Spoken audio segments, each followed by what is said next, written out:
Hi, I'm Morel Parker. I'm a transformational coach, writer and teacher. I help people to transform the habits that are holding them back so that they can be peaceful and powerful. When I talk about powerful, I mean powerful in their energy and powerful in the way that they show up in the world, able to pursue their passions and their purpose and their creative pursuits. So today I'm going to talk about 5 things that zap us of our power or deplete us of our power. And the first one is lack of focus. So when we're not focused, our energy is going in all different directions.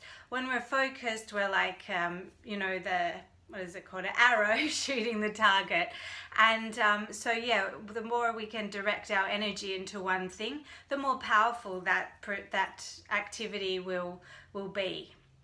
And so we're able to powerfully achieve whatever it is we want to. So some of the things that take us out of our power and stop us from being focused is maybe trying to do too many things at one time, or getting distracted and getting distracted maybe by your phone or by relationship issues, or dating and or body issues. That's what it used to be for me. It used to be like, oh, I need to get a snack first every time I sat down to do something. So that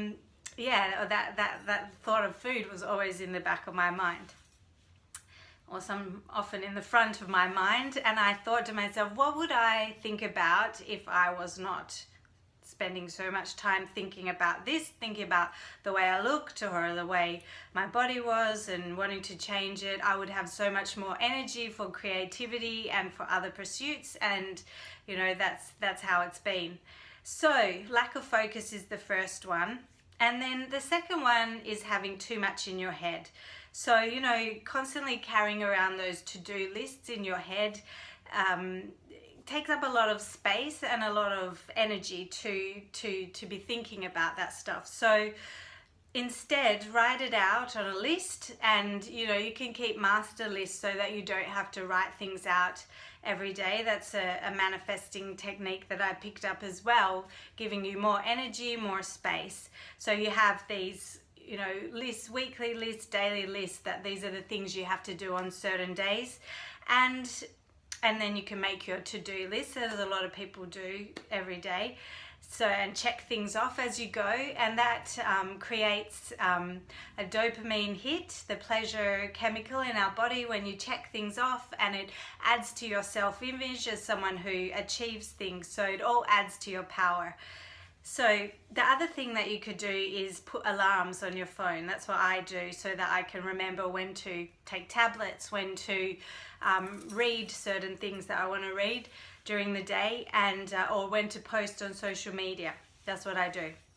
And it really helps then I don't have to think about it. And the other thing that it does by having these alarms or these lists is prepares the subconscious mind to start working on that stuff. So the subconscious mind knows that you've got to deliver this at a certain time, and it will just work on it and be more likely to deliver it on time. That's what I have found anyway. So the next thing is not scheduling, so that adds on to that. So scheduling, again, it helps the subconscious mind to work on things so that you're more efficient and more productive. So I use both a electronic schedule and sorry, have I got bad posture? I'm just trying to sit up here. So scheduling, I'm here.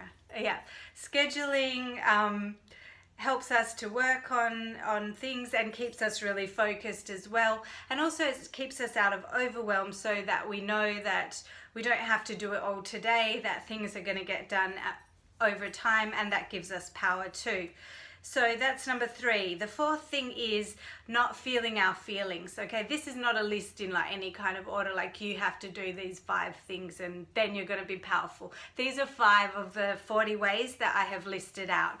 So coming quite further down on the list, but actually they're all equally important. probably a lot of them you might do already, but some of them might be things that you didn't think about before. So number 4 that I'm talking about today is feeling feelings.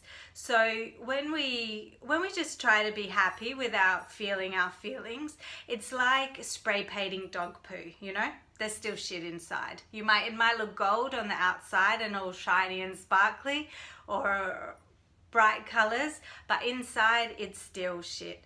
So that's what not feeling your feelings is like. So when you feel your feelings, then you naturally exude this confidence and joy. It slowly rises in you. And the other thing is, yeah, that's it, not feeling your feelings. And so feel your feelings and release them. So when you feel your feelings, then you're able to release them. So you could do this by journaling is one way, writing it out. So it's again like not in your head but on paper. That's one way, effective way that I have done for many years in order to feel my feelings. And then another way to feel your feelings is through breath, sound and movement. I learned that as a practice from a woman called Chantel Raven, who runs Aliyah Tantra. And breath, sound and movement is about, like a child or like an animal, you're allowing breath, sound and movement to allow those feelings to release as well. And in coaching, I work with clients to go into the body and see where feelings and emotions and thoughts are located and release them as well. So that's number 4, feeling feelings or not feeling your feelings, depleting your power. And number 5 is resentment. So this is a big one. Resentment can be really subtle, and it is something that depletes our power. So you could be resentful towards, like for me, when I lived in Switzerland, I was at one stage, I was resentful towards the weather. I was not accepting of it. I was resentful towards the weather. I was resentful towards not doing what I really wanted to be doing, rather than just accepting it and being like, this is where I'm at right now.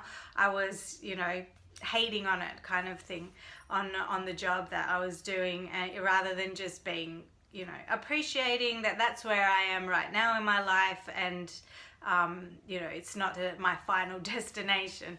So that's some ways you could be resentful, or other ways you could be resentful is like, which I didn't even realize I was like this until when I was in the hospital after having brain surgery, and I thought I was dying, and it was a really weird experience. I mean, it was an amazing experience. I thought I was dying, and I forgave and released every single person I had ever been resentful towards very quickly, because I thought I was dying, and it was like a shopping list, forgiving and releasing each person, and forgiving and releasing myself as well. So a lot of the people I found I was resentful towards at that time was people online, people who were more successful than me, people who I wondered, how come they're successful and not me, and like kind of tried to look for faults in them and judge them as well. So that's one way. That is a very subtle resentment that we may not even realize we're doing it when we go past people, say online, and be like rolling our eyes, like, but actually when we have those feelings, often it's because we actually want the same thing as well. That's why we feel that way. So rather than being resentful about it, we can actually, go back, give that person some love, and recognize that you just actually want that for yourself too, and that's okay. And so that's my 5th way, is about resentment. So if you enjoyed this and you would like to receive more, you can go to my website at www.mirelleparker.com.